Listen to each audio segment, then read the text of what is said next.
Day one, immediately after all trades at the San Diego Padres locker room. All right, new guys, light up.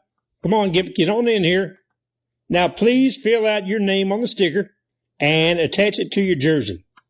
We'll ask each of y'all to come up here and introduce yourself and tell us your favorite movie, someone you admire, besides yourself, and your favorite food. Yeah, you Clevenger, I see you have your hand up back there. Could you ask the guys to quit tying my cleats up together and calling me names? Yeah, sure, Clev. Also, remember that Deloris here, she and her staff have been working overtime since yesterday to get all your names on your cleats, uniforms, lockers, and cups. Make sure she sizes you up and has the correct spelling of your name. That is all.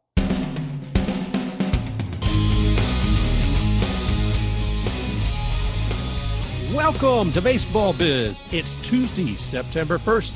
I'm your host, Mark Corbett, and with me is my co-host, Mr. Brandon Noe, the perfect prognosticator of all things sports, and he's here today sharing his wisdom on the MLB trades for the 2020 season.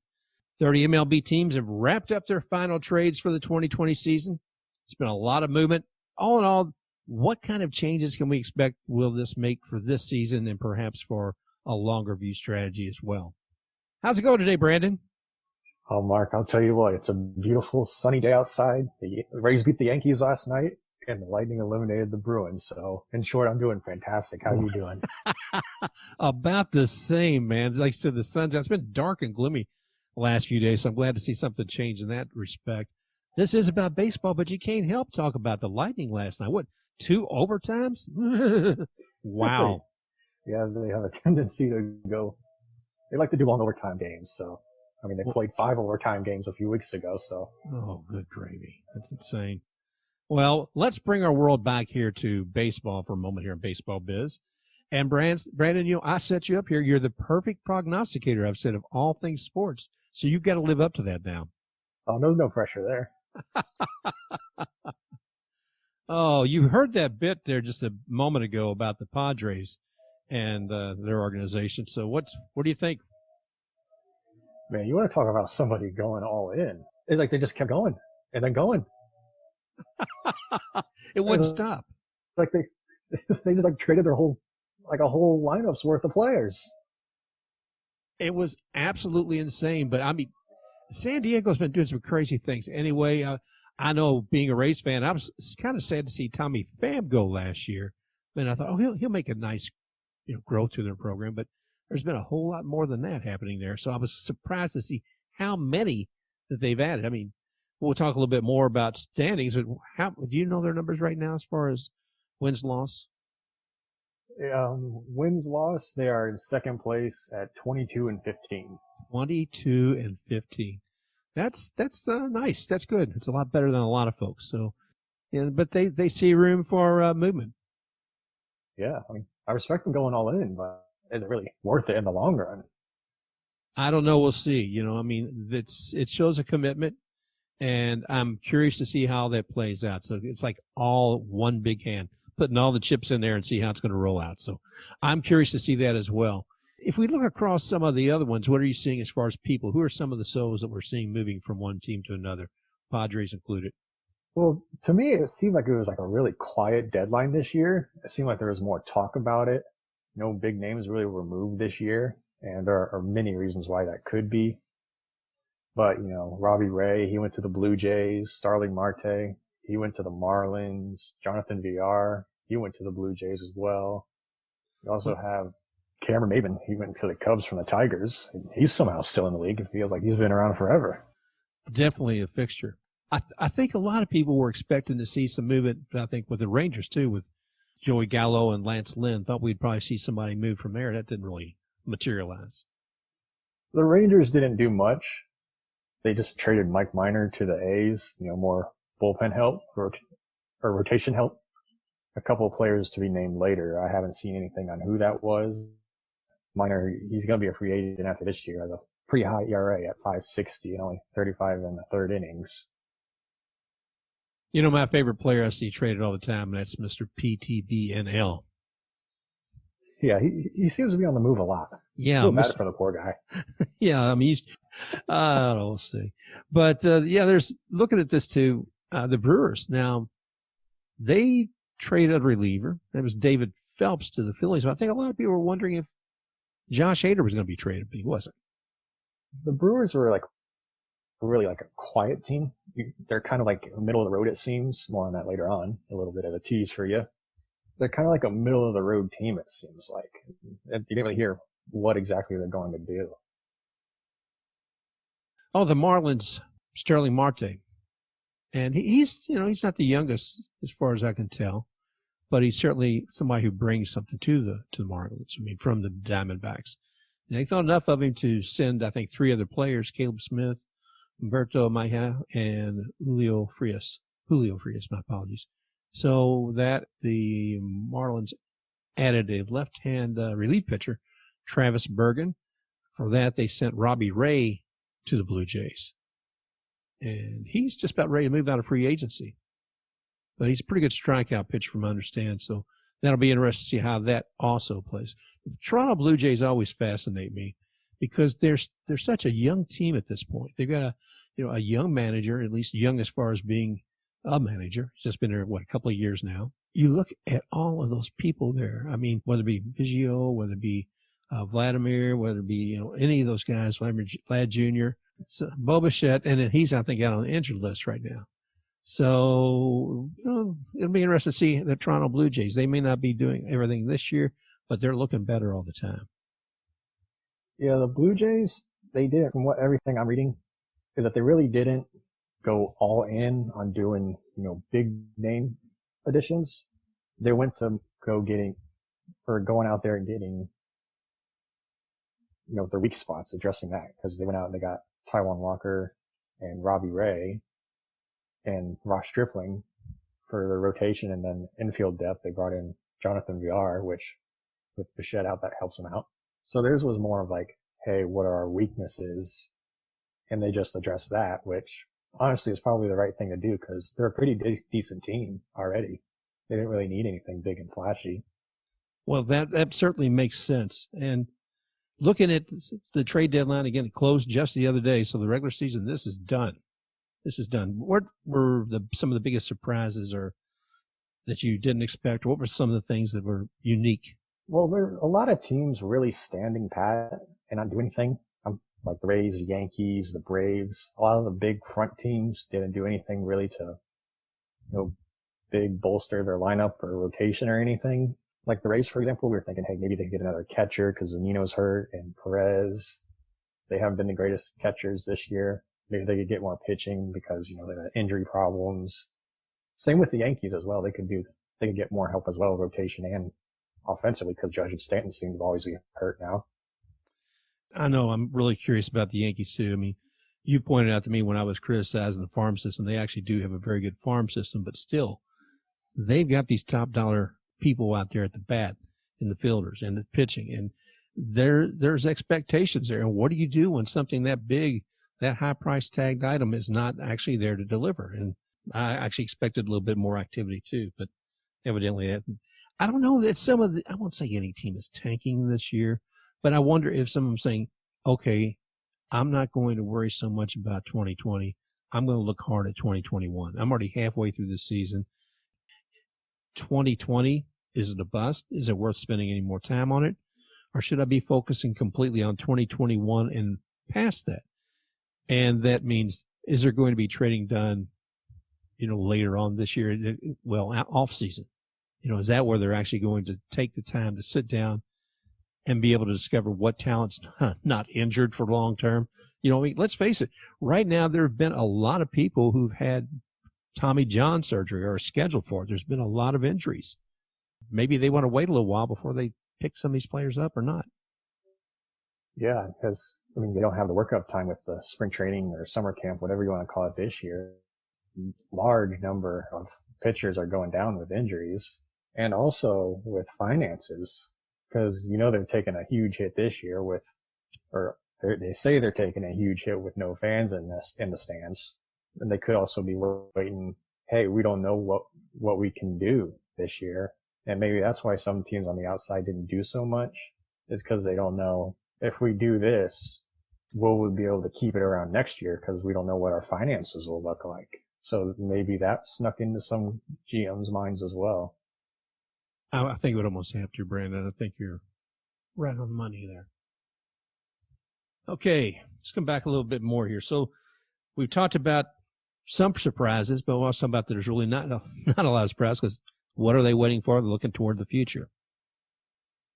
Okay, well, we've taken a look at the trade deadlines, some surprises, some not surprises, and not the activity we thought we might see. Some people we thought would be trading out and not others. So beyond that, what do you want to take a look at now? Do you want to take a look at the rundown, or do you want to take the standings, or where would you like to go from here? Why don't we do something new? Look at maybe a little bit of some surprises and disappointments we've had so far. Now that we've seen everything that's going on with the trade deadlines, Brandon, maybe we should take a little look at what's working and what's not working. We came in here thinking it would be a weird season. Actually, we knew it would be a weird season, and we're curious to see how teams would perform in a short season. Would they exceed expectations? Would they fall short? Would they have enough ramp-up time? Would they just run out of time in general? So I came up with a list, and I want to read it off to you of who my surprises and disappointments are so far this year, if that's all right with you. Please do. I'd love to hear it. All right, I'll start with the AL. Surprising there's no team really in the AL that really was like, wow, this is a shocking run to me. Maybe 3 teams are a little bit. I'll start out with the Motor City Kitties and the Tigers, who are 16-16 and only a game and a half back of Toronto for the 8th seed. Wow.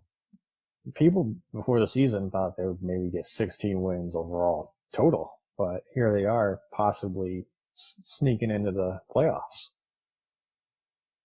The Orioles at 15-19, a lot of people thought they would be awful as well. They're right in there.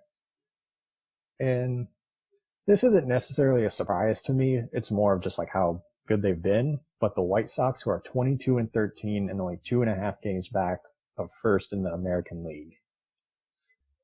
Well, that's pretty much it for my surprises. I'll go with the disappointments, where it's a little bit more obvious. Of course, I got to go with the Red Sox. I didn't think they would be, a top tier team. I was thinking maybe 5th seed, lower seed, something like that. But I mean, they're one of the worst teams in baseball right now. That's something I really didn't expect at all. Yeah, it's kind of sad times. I mean, you can't say that by not having Mookie Betts or David Price, the whole place should go under. But Mookie Betts has done fantastic for the Dodgers. I really did expect more from the Red Sox this year than what we're seeing. Yeah, and as well as the Rangers, I was thinking maybe a little bit more closer to contending. They're at 12-21, one of the worst teams. And the Mariners at 15-22. I expect maybe a little bit more from them, playoff contention at least, but they've been really underwhelming this year. Let's switch over to the NL, where a little bit more variety here in this one. Start with those surprises. The Padres at 22-15. I didn't think they would be as good as they have been this year.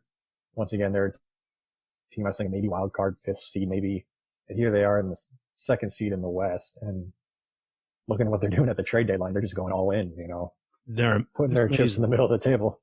They're amazing, and I'm really looking forward to see these new additions, how much more they're able to succeed in these last 4 weeks of the season.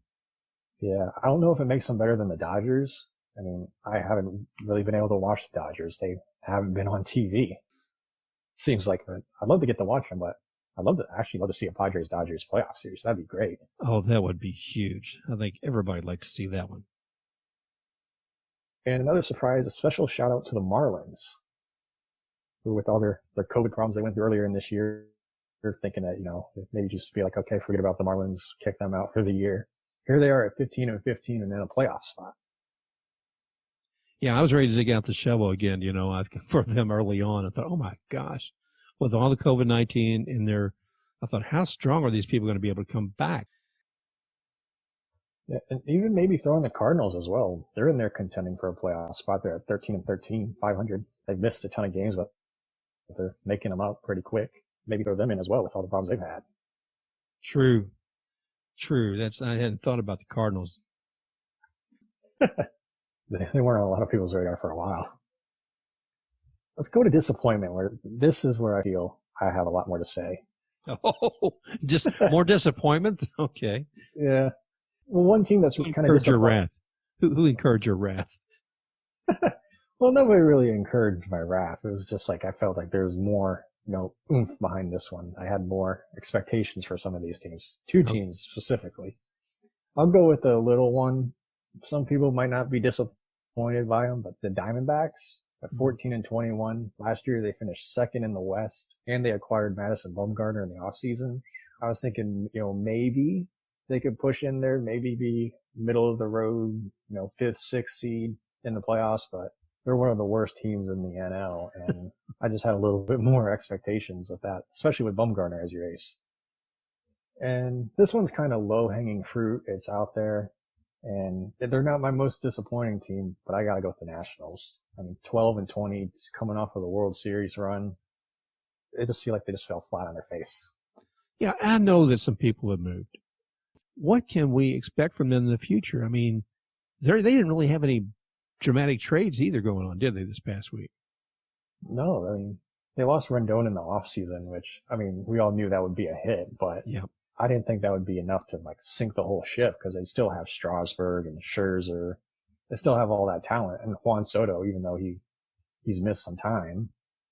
I thought that just the pitching staff alone would be able to keep them afloat for a little bit until guys get healthier, but just fell off a cliff. There's that almost a stigma so many times of whoever won the World Series the year before is not going to get it again, but you don't necessarily think they're going to be so far down in the basement as the Washington Nationals are right now.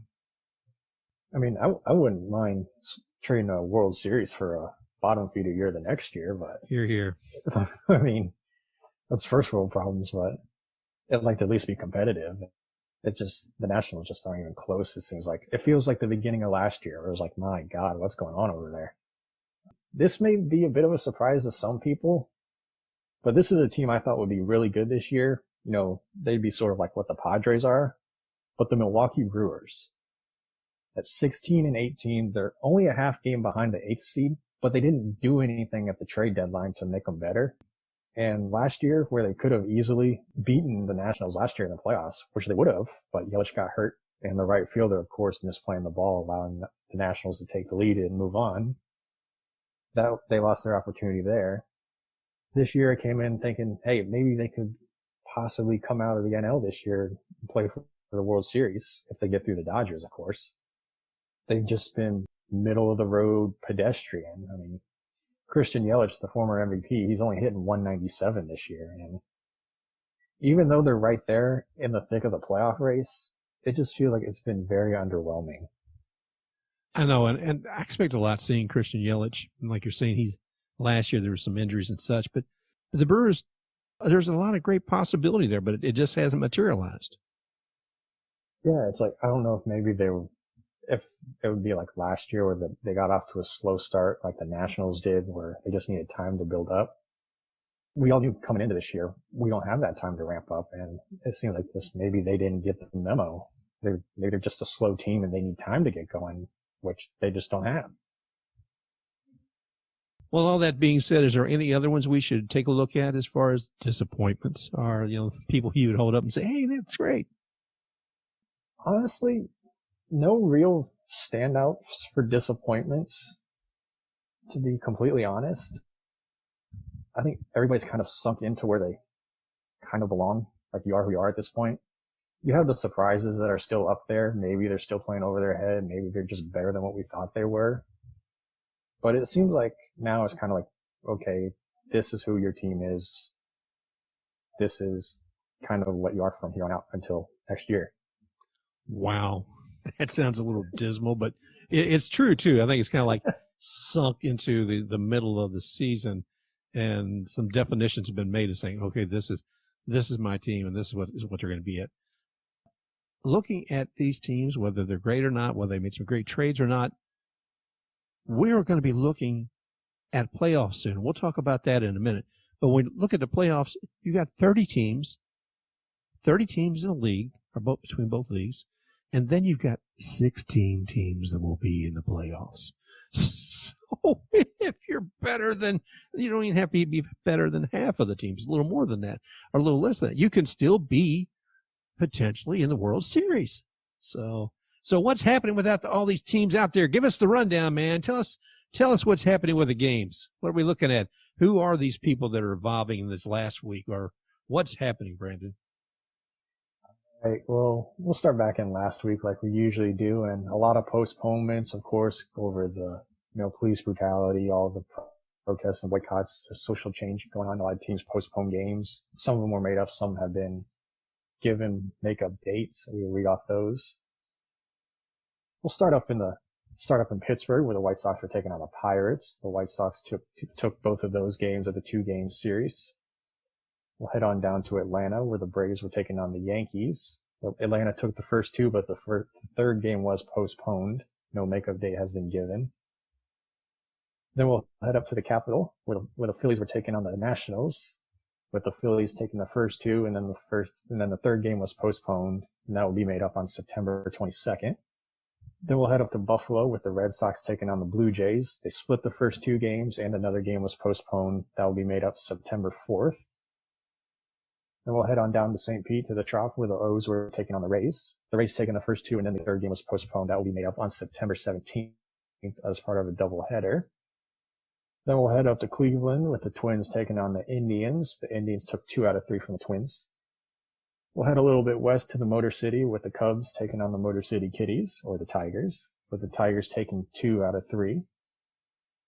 Then we'll head back east to the Big Apple, with the Marlins taking on the Mets. The Marlins taking 2 out of 3, with the 4th game being postponed, made up August 31st. We'll head down to Texas, where the A's were taking on the Rangers, with the A's taking 2 out of 3. And the 4th game was postponed to September 12th. Then we'll head up to St. Louis, with the Royals taking on the Cardinals, with the Cardinals taking 2 out of 3.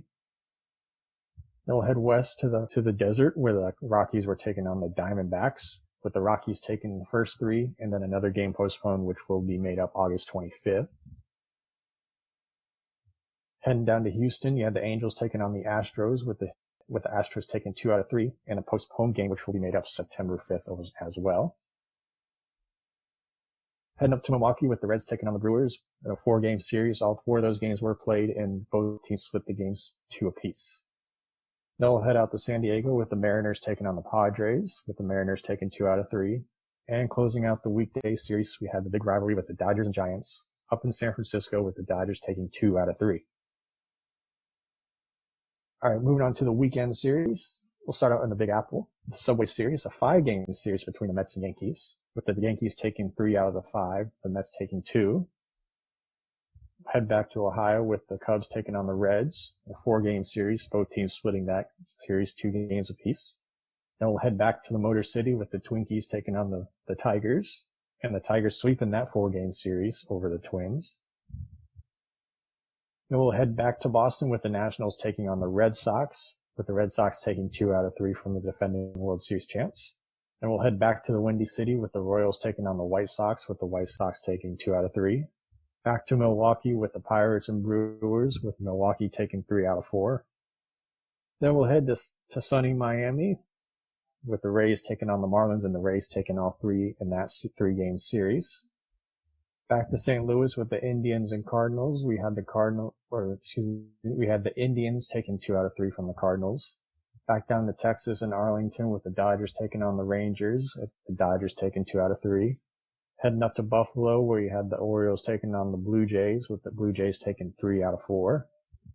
To the Rocky Mountains, we had the Padres taking on the Rockies, with the Padres taking 3 out of 4. Then back in the desert, we had the Giants taking on the Diamondbacks, with the Giants taking 2 out of 3. Then to the City of Angels, where we had the Mariners taking on the Angels in a 4-game series, with both teams taking 2 apiece. And we head back to Houston, where it was supposed to be a 3-game series, but only 2 games were played due to a positive COVID-19 test, with Houston taking the first 2, but the 3rd game being postponed, and no makeup date has been given as of now. And to close out the weekend, we had the Braves taking on the Phillies, with the Phillies taking 2 out of 3. Wow. Hey, so looking back at some of what you were showing there too, there was a couple of rivalry games going on. That's the Subway Series. Now, what'd you say? The Yankees took that 3-5? They played a 5-game series, and the Yankees took 3 of them. Did you anticipate that? Did you think Yankees would take all, none, some? What was your guess? I was thinking, maybe, I don't think they would have swept it because, it's tough to win a 5-game series. I was thinking 4, 3 wouldn't necessarily surprise me. Of course, the Mets came in, they caught the Yankees at a good time where they were slumping, on a losing streak, a lot of injuries. But, I mean, the 3-2 series win, that's probably around what I would expect, maybe 3-4 at the most. I didn't expect them to lose it because I didn't think the Mets were that good. Yeah. But it doesn't surprise me that the Yankees won it. Well, they got LeMahieu back. Not then, though. They just brought him back, I guess, when he played the Rays. But he wasn't there. We talked about a lot of the other players, certainly Aaron Judge. By the way, Aaron Judge is getting a lot of grief, too, because, he was coming back and then he wasn't. And then people say, well, he has time to do a Hulu commercial. He doesn't have time to recoup. Yeah, he hurt himself doing a Hulu commercial. And looking at the other rivalry with the Marlins and the Rays. And I was wondering if that was going to happen earlier this year because I was saying they bring out the shovel for the Marlins because I was wondering with all the COVID if they'd even be able to play this year.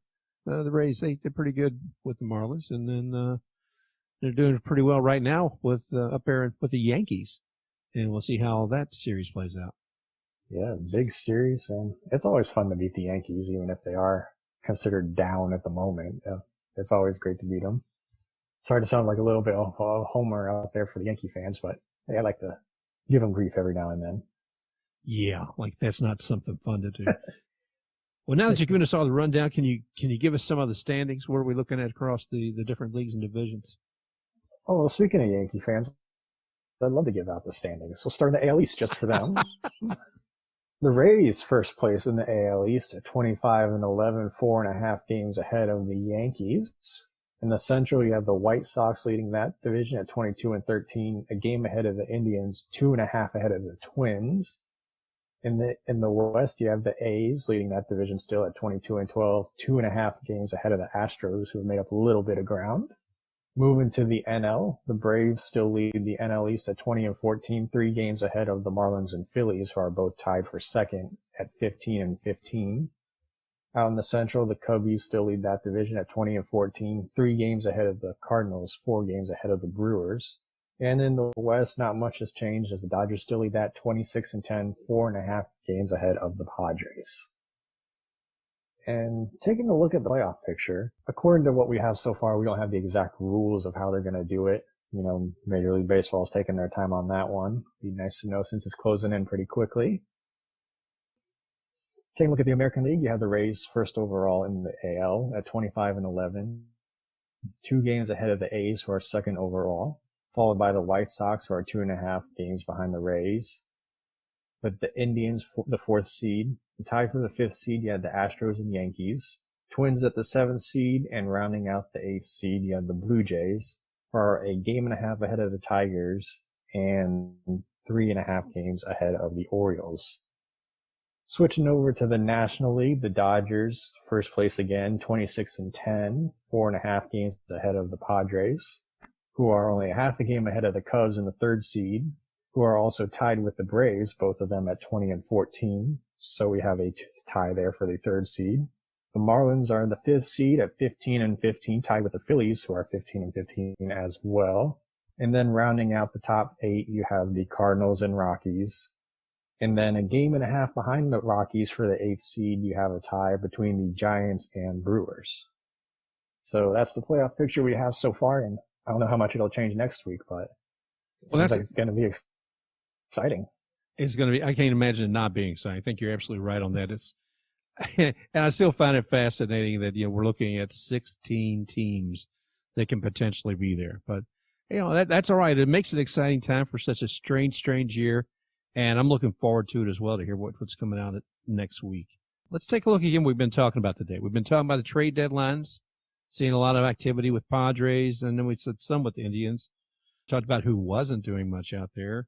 We took a look and seeing what surprises were from teams thus far and what disappointments. And the playoffs, I don't know, man. I'm excited about it, like I said, but we'll see what comes. It's something different, you know. It's a weird time anyways, so you might as well say, hey, we'll just throw it out there. If it works, it works. It doesn't, oh well, 2020. That's it. In 2020 and the 2021, let's move on. I don't know. Yeah. But exciting times. times. 2020 as an excuse for everything. Yeah. Yeah. So whoever wins this year, you know, say, oh, yeah, well, they won in 2020. So, unless it's our team. Of course. But that's kind of the nature of the beast as far as fans. Yep. Well, I don't have a whole lot more to offer. Is there anything else you wanted to cover this week? Probably just Brewers need to pick it up a little bit more. I mean, your uniforms are beautiful. Don't disappoint me too much. Okay.